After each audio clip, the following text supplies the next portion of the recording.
Jumpa kembali dalam video saya kali ini, yaitu tentang menanam kelapa sawit.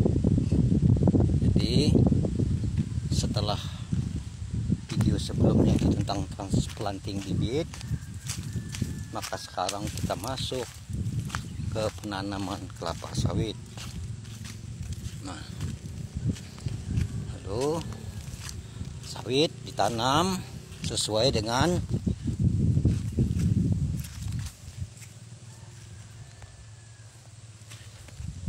pancang atau ajil yang sudah dibuat. Dilobangi, nah seperti ini bekas pancangnya.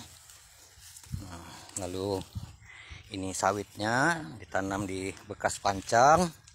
Nah, dengan lebar lubang dan kedalaman, yaitu lebarnya itu 2 kali lipat lebar polybag, kedalamannya 1,25 dari ketinggian polybag.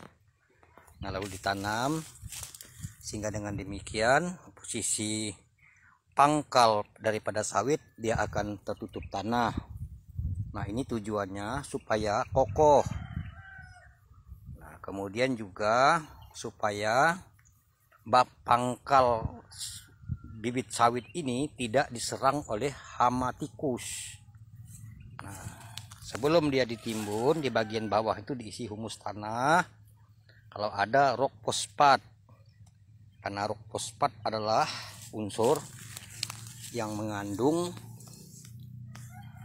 perangsang akar dan untuk pertumbuhan batang, lalu baru ditimbun. Nah, seperti begini. Lalu ketika sawit sudah ditanam seperti ini, maka dia disebut TBM 0.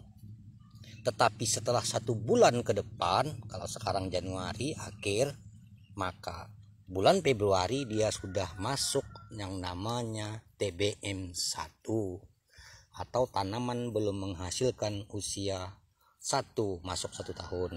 Nah, sawit setelah ditanam seperti ini, dia akan akar-akarnya itu dari batang ini, dari pangkalnya itu akan tumbuh akar yang sudah di polybag tadi. Lalu akarnya ini akan menjalar. Yang pertama disebut akar primer, kemudian dia akan bercabang, dia disebut akar sekunder. Lalu sekunder ini bercabang lagi, disebut akar tersier. Akar tersier akhirnya bercabang kembali. Nah, cabang-cabang akar tersier ini disebut namanya akar tembira. Akar tembira itu ada yang ke menyamping, ke kiri, ke kanan, ada yang ke atas disebut tembira atas, dan ada yang ke bawah.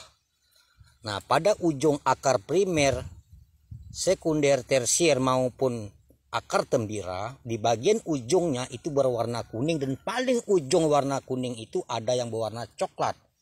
Itu sangat keras, itulah yang disebut tudung akar.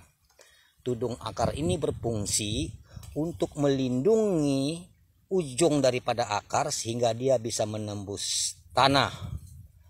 Nah, setelah sawit ini kita tanam usia 3, 4, 5, 6 bulan ke depan, bagaimana cara kita mengetahui usia atau umur sawit yang kita tanam ini setelah di lahan besar?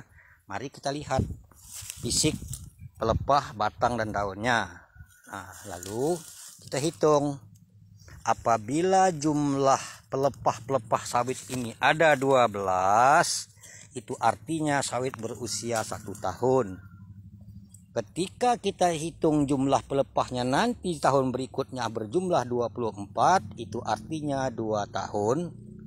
Jika nanti jumlah pelepah sudah berjumlah 36, nah itu namanya sudah TBM 3 usia 3 tahun. Pra TM. Karena pada saat itu sudah harus dikastrasi dan sanitasi. Apa artinya sanitasi dan kastrasi? Silakan tonton video saya sebelumnya. Nah, lalu bagaimana pertumbuhan akar sawit ini setelah ditanam? Setelah dia berusia 6 bulan sampai dengan 1 tahun ke atas, perhatikanlah bentuk pelepah sawitnya. Di mana ujung pelepah sawit ini, maka disitulah akar yang terakhir. Oleh karenanya penaburan pupuk pada saat usia TBM 1, TBM 2, TBM 3 disarankan itu broadcast, menyebar melingkar. Itu lebih baik lagi kalau kita tanamkan sehingga lebih efektif. Nah, jarak dari pohon sawit sampai dengan tempat penaburan pupuk broadcast tadi sekurang-kurangnya adalah 1 meter. Artinya itu belum melewati ujung daun, karena di bawah di dalam tanah itu berarti akar sudah ada di situ bahkan sampai di ujung daun. Setelah dia TM 1, maka di situ sudah mulai ada produksi. Semoga bermanfaat. Sampai jumpa video saya berikutnya.